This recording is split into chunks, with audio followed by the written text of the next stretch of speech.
If the world hadn't been plunged into war in 1939, I would not exist. My parents probably would have married people within their local orbits. Dad would have married a French-Canadian woman in southern Maine, and Mom would have married an Italian-American man in northern New Jersey. No, it took immense global conflict to shift their paths just enough to meet on a blind date in 1947 while my father attended college in New Jersey on the GI Bill. They came from very different circumstances. He grew up poor, she comfortably middle class.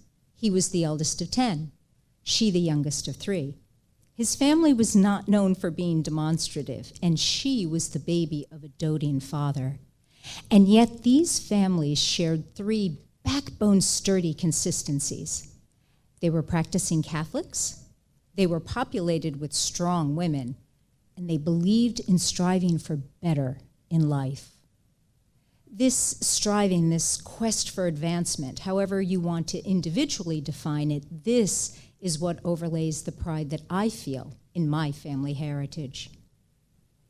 My mother's father emigrated to the US from Italy as a young man. He was quiet, elegant, striving to create a life in this country distinct from the one that he left behind. He and my grandmother, a first-generation Sicilian, were proud of their Italian heritage, but they weren't confined by it. Pop was a successful barber in New Jersey, and he built a home for his growing family in a non-Italian part of town. It was this beautiful 3-bedroom Dutch colonial with a large front porch, enclosed garage, and expansive patio in the back. I remember that home vividly from my childhood because it was a symbol of work and advancement. It was a quest for family advancement that led to a notable shouting match between my father and his father just a few weeks before my parents met each other. See, before the Second World War ended, Dad had an opportunity to enroll in naval officer training, so he left his post in the South Pacific and he started taking classes at Princeton University. When the war ended, though, all the servicemen who had previously matriculated came back and they restarted their college careers, so Dad had to wait for a spot to open up. He waited 2 years for that spot to appear, again in New Jersey. But by this time, he wasn't sure if he wanted to go. He had a fiancée in Maine, and he thought he would just live his life there. Well, thank God my grandfather, a man who had spent his life as a machinist in a textile mill, told my dad otherwise. One of my uncles told me that they fought the night before Dad was to board a train to come to New Jersey, but my grandfather prevailed. You know, my family's predilection for striving for better in life leads me to a story of my parents, a story of transformation for them and for me that I'm sure would have sounded impossible to them when they first met each other. I'm the youngest of 3 by a number of years. My siblings were teenagers when I came along. Before I was born, my parents struggled financially, raising their children and trying to save for a house. My mom had an opportunity to work at a local pharmaceutical company, so she started to do that to save money to buy a home for the family. She loved that job. She really loved it.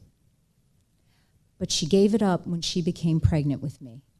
This was the 1960s, after all. After I was born, though, her bosses contacted her and asked, would she come back? My mom was really conflicted about this. I mean, work had given her something new, a different kind of purpose, but she had a baby at home who needed to be cared for. Do you remember a few moments ago when I said that the second backbone-sturdy consistency in my family heritage is strong women? My mother's mother, Nani, was one such woman. Nani had an independent nature and a steady disregard for gender roles that just got in her way. So when she found out that my mom had a chance to go back to work full-time, well, Nani was all over it. She offered to take care of me during the day so that Mom could go back to work and the childcare issue was now off the table. But my mom didn't tell my dad at first that she was going back to work. I mean, she knew she'd have to at some point, right? Certainly before they filed their taxes. Once my dad found out, he was supportive of her. I mean, it afforded them a life that was simply unavailable to them on one income. And my mother blossomed in her job. Now, mind you, this was an atypical arrangement for a married suburban mother in the 60s and the 70s. And Mom often worried that I was being shortchanged in the deal, that I would be negatively impacted by her career. But I never once felt lacking. In fact, the pride that I felt in having a mother who was her own person, working with interesting people and having a life outside the home was enormous. It was the life that I wanted to have when I grew up. And yet as my mother grew from the reality of her job, from this outward manifestation of striving for better, my father would one day suffer from the absence of his. When Dad turned 64, he was forced into retirement, a transition that he had dreaded for years and was unprepared for when it arrived. This man, who had found purpose and meaning come to him through extraordinary circumstances, a college education, marriage to a woman unlike any he knew back home, and a life in the New York metropolitan area, this man now faced an immovable wall. I was a young woman when all of this was happening to him, and I started to see a darker side to striving for better in life. Dad never fully recovered from that forced retirement, and he succumbed to lung cancer 2 years later. And that threw me into a tailspin. I started to question everything. I mean, what does it mean to strive? What does it mean to pursue what you love doing only if that thing could be taken away from you? What was my extended family shared legacy of striving for better in life really about?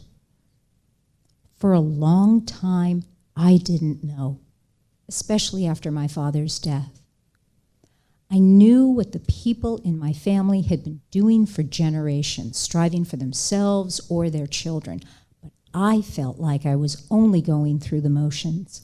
I was doing what had always been done, but I really didn't understand why.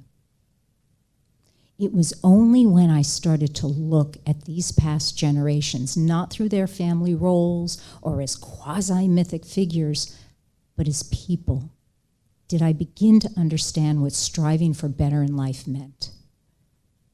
To me, it meant, and it continues to mean, finding joy in the accomplishment, in putting some kind of crazy goal out there for yourself and meeting it. And it's knowing you have the skill and the ability and the freedom within yourself to embody your chosen purpose. You know, whether it was my Italian grandparents honoring their heritage but living in a neighborhood of their own choosing, or my French-Canadian grandfather practically tying my father to a train seat so that he could have a life unavailable to him at home. Or my mother, who expanded her sense of self through outside employment. The strivings that make up my family history were unexpected, maybe even a bit revolutionary. But the people who came before me lived them knowingly, consciously, and with clear intent.